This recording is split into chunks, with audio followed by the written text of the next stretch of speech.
5 মাসের বেশি অতিক্রান্ত, অবশেষে শনিবার 18ই জানুয়ারি রায় ঘোষণা হতে চলেছে আরজি কর মামলার। আর এই দিন দুপুর 2:30 নাগাদ রাজ্যের বহু চর্চিত এই মামলায় রায় ঘোষণা হওয়ার কথা শিয়ালদহ আদালতে।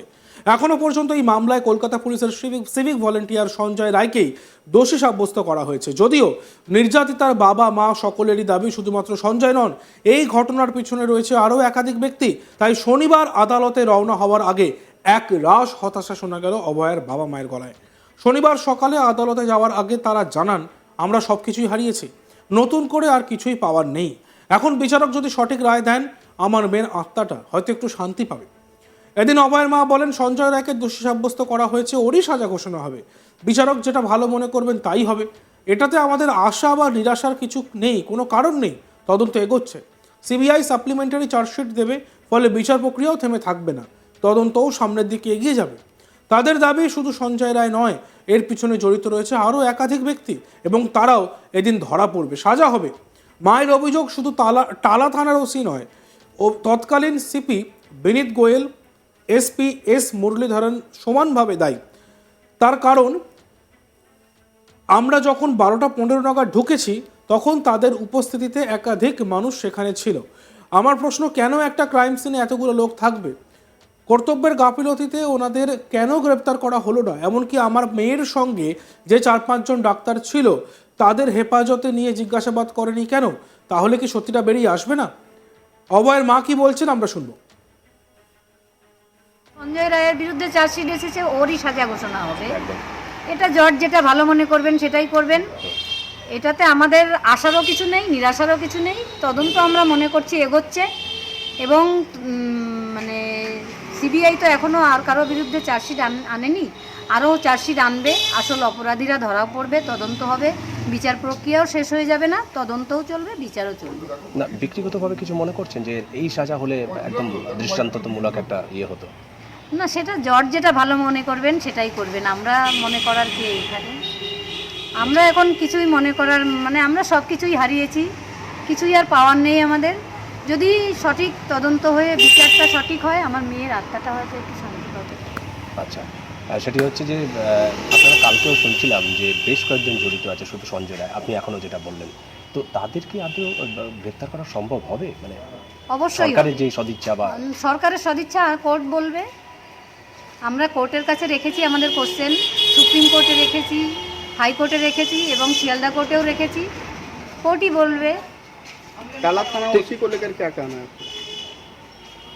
টালা থানার ওসি যেটুকু দোষী তার থেকে বেশি দোষী বিনীত গোয়েল এবং এসিপি মুরালীধরন এবং সোফিয়া মল্লিক। আমরা সকালে 12টা 15 নাগাদ যখন হসপিটালে ঢুকেছি তখন ওনাদের প্রেজেন্সি ছিল ভেতরে এবং তখন অনেক লোক ছিল। তারা কী করছিল ভেতরে? ওনাদের প্রেজেন্সিতে একটা দুর্ঘটনাস্থলে কেন এত জনবহুল হয়ে গেল, ওনাদের সেটা দেখার দায়িত্ব ছিল এবং করিডোর করা প্রয়োজন ছিল ওনাদের, ওনারা সেগুলো করেননি। ওনারা কেন কর্তব্যের গাফিলতিতে গ্রেপ্তার হলেন না?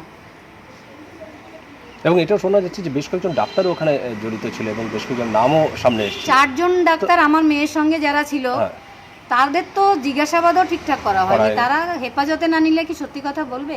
আজকে এখানে যদি কোনো একটা অপরাধ ঘটে, আগে তো এখানে যারা ছিল তাদেরই জিজ্ঞাসাবাদ করা হবে ধরে নিয়ে, সেটাই তো করা হয়নি। এবং তার মধ্যে একজন মহিলা ডাক্তার ছিল যে একদম আপনার মেয়ের একদম খুব ক্লোজ একটা ফ্রেন্ড ছিল, তো তাকে তারা আসলে আমরা তো বলেছি ওর নাম, ও 2 মাস ধরে এখানে ছিলও না, বাইরেও চলে গেছিল। মানে দেশের বাইরে?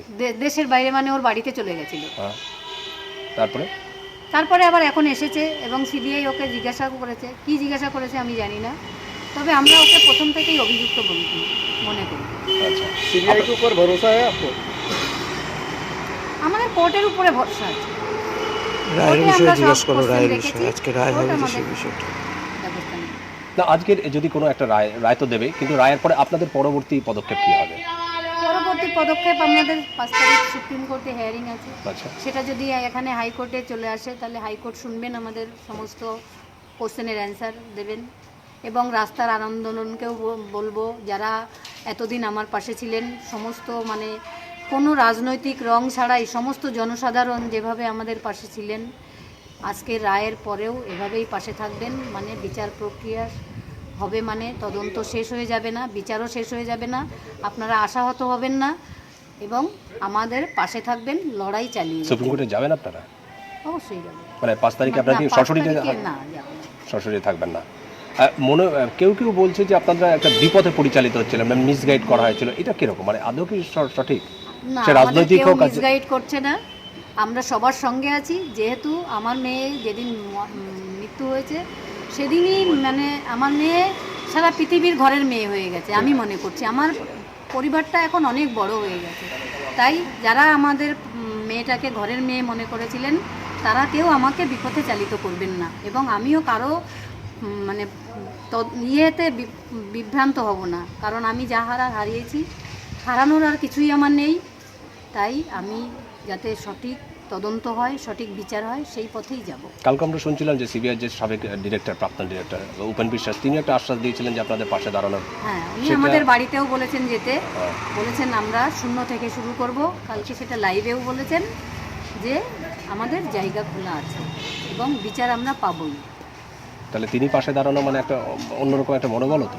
হ্যাঁ, উনি আমাদের পাশে প্রথম থেকেই ছিলেন।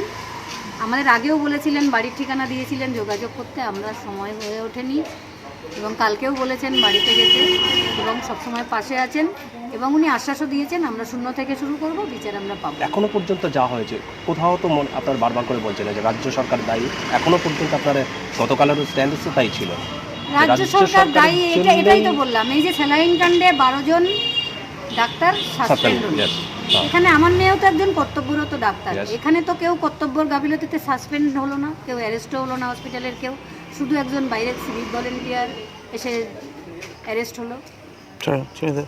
ভেতরের কেউ জড়িত না থাকলে তো বাইরের কেউ এসে এটা ঘটানো সম্ভব নয়, সেটা তো সিএফএস এর রিপোর্টই বলেছে। তার মানে একটা অদৃশ্য হাত যারা এই ঘটনাটা ঘটিয়েছে, একটা হসপিটালের মধ্যে এসে একটা ডাক্তারকে,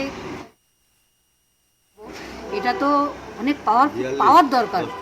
তার পাওয়ারটা কোনো একটা পাওয়ার থেকেই এসেছে। আমি মনে করি সেটা মুখ্যমন্ত্রী থেকেই এসেছে। কোনোভাবে কি তার সাথে যোগাযোগ করবেন বা তার দপ্তরের না, সাথে কোনো রকম কোনোদিনই ইচ্ছে? না। মায়ের অভিযোগ শুধু টালা থানার ওসি নয়, তৎকালীন সিপি বিনীত গোয়েল, এসিপি এস মুরলীধরনও সমানভাবে দায়ী। কারণ তারা যখন 12টা 15 নাগাদ ঢুকেছিলেন তখন তাদের উপস্থিতিতে একাধিক মানুষ সেখানে ছিলেন। আমার প্রশ্ন, মানে তার মায়ের প্রশ্ন, একটা ক্রাইম সিনে এতগুলো লোক কেন থাকবে?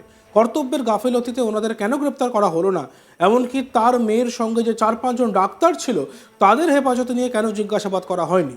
তাহলে কি সত্যটা সামনে আসবে?